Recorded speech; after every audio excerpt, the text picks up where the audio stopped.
Comic books are probably one of the last things most people would be expecting to be making a comeback right now.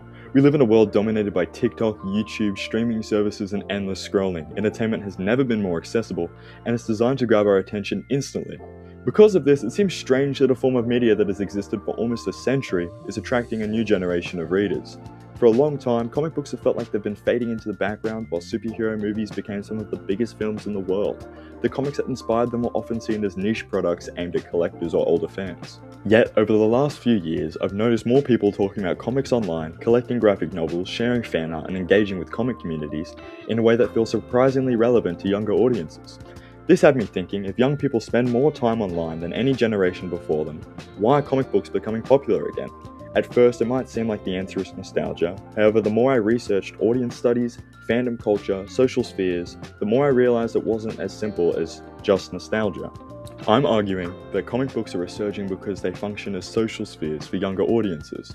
Through both physical and digital communities, comic books create a space where people can build identities, form connections, and actively participate in the media they love.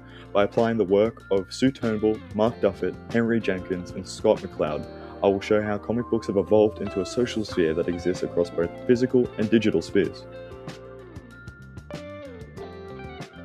To understand why comic books are becoming popular again, first we need to look at the media environment young people are growing up in today. Most of our entertainment is now digital, whether it's Netflix, TikTok, Instagram, or YouTube. Content is available in basically an instant. Media consumption has become incredibly convenient, personalized, and consistent. But what I found interesting while researching this topic is that the convenience doesn't always mean satisfaction. More and more people seem to be returning to physical forms of media, whether that's vinyl records, film cameras, CDs, or comic books. Sue Turnbull explores this idea in media audiences as anybody watching. One of the things that stood out to me in her work is that she challenges the idea of the audience being passive consumers. She argues that the audiences actively choose how they engage with the media and often attach their own meanings and values to it. Turnbull points to the return of vinyl records as evidence that audiences still value aspects from older media forms, even when digital alternatives are more convenient. I think comic books fit into this idea perfectly. Reading a comic book feels different from scrolling through social media. There are no notifications interrupting you, no algorithms deciding what you do next, and no pressure to consume content as quickly as possible. You're holding the story in your hands, engaging with the artwork, and moving through the narrative at your own pace. For me, this connects directly to the idea of social spheres. Social spheres are spaces where people can share meanings, exchange ideas, and participate in discussions. Comic books encourage this kind of engagement because they invite readers to connect deeply with the stories and then bring those experiences to conversations with others. Because of this, I don't think the resurgence of comic books is simply a return to print media. Instead, it reflects a growing desire for more meaningful and intentional forms of participation within media culture. I see a link between comic books and social spheres when we look at fandom culture. Mark Duffett argues that fandom is much more than people just obsessing over a particular piece of media.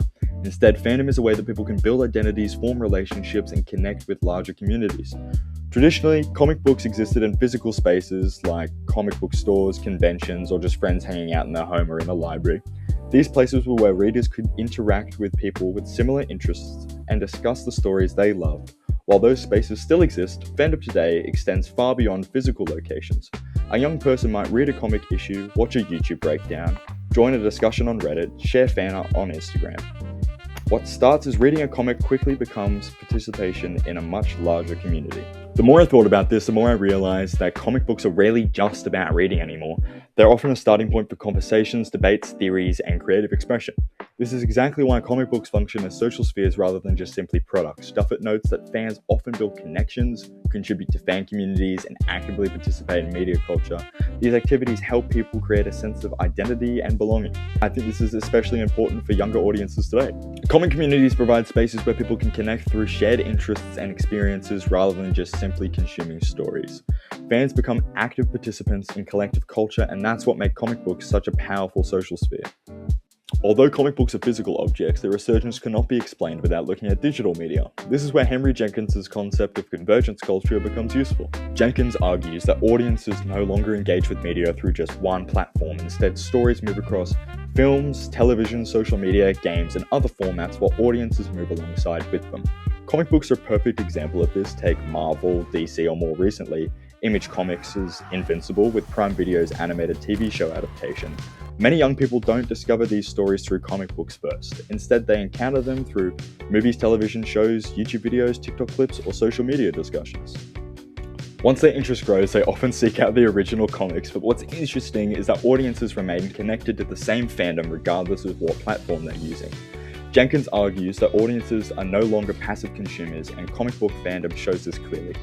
Fans create artwork, write fanfiction, post theories online, produce video essays, and contribute to discussion that keeps stories alive long after they've been published.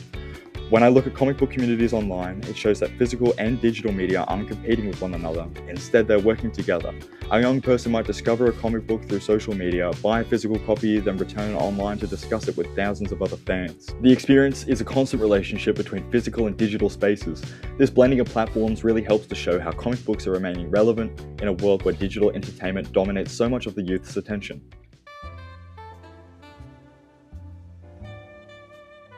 McLeod shows this in his amazing book, Understanding Comics: The Invisible Art, that comic readers are active participants in storytelling because they constantly fill in the gaps between panels. Unlike film or television, comics don't show every moment. Instead, readers have to imagine what happens between the scenes and connect events together themselves.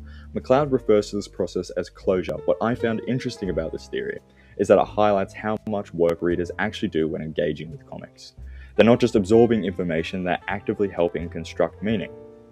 Every reader brings their own interpretations, emotions, and experiences to the story.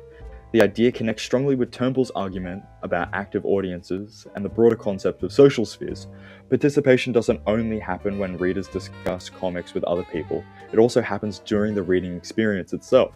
In many ways, comic books demand a level of engagement that other forms of media don't always require. Because readers can play an active role in creating meaning, they often develop stronger personal connections to stories, characters, and communities.